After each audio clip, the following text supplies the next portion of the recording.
Before you set up inventory items for a particular vendor, the vendor must be on the vendor list. Vendors on the vendor list can be added, changed, or deleted. To update a vendor, select Change Vendor, and the vendor form is displayed. The vendor form is displayed when you're either changing or adding a new vendor. The top part of the form allows you to set up the vendor's name and address. The second part of the form allows you to set two pieces of very critical information. The vendor code. It's a 3-digit code that can only be entered one time. Once it's been saved, it cannot be changed. This code is used throughout the entire application to reference a particular vendor. The vendor type field is also very important. If this is a manufacturer of items, select the vendor type to manufacturer and you will be able to list inventory items for this particular vendor. If all you do is buy inventory items produced by another manufacturer, you would set this vendor to a distributor. If this vendor makes their own inventory items and you're able to purchase inventory items made by another vendor, set the vendor to a manufacturer and distributor. The Notes tab allows you to set up particular information about the vendor. The Purchasing tab allows you to set purchasing related information. In the case of a manufacturer, you can decide whether or not you actually buy this direct from the manufacturer or through a distributor.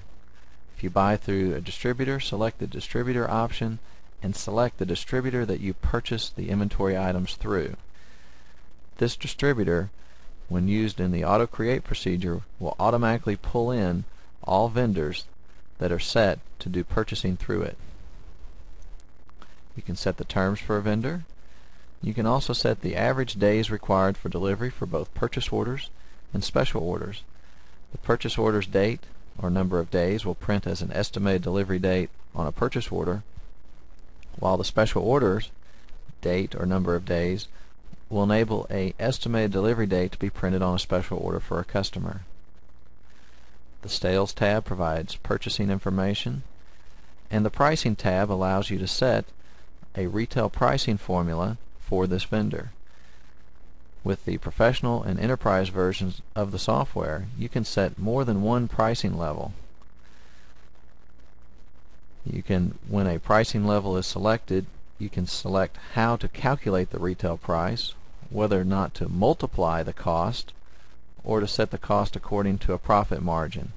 You can set the number of price breaks,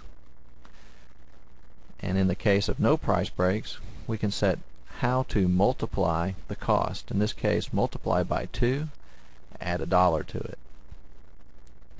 After the multiplication, we can define what to do after the markup is applied. Is there any rounding? Either none, fixed, or incremental. In the case of no rounding, no rounding's done. If it's fixed, you can set this to always round up to like 95 cents. Or you can set it to an incremental amount and it will round to the nearest 25 cents in this case. Simply select OK and the options are saved. Every time you change a retail pricing formula, the program asks if you would like to reapply the pricing formula to this vendor's inventory items.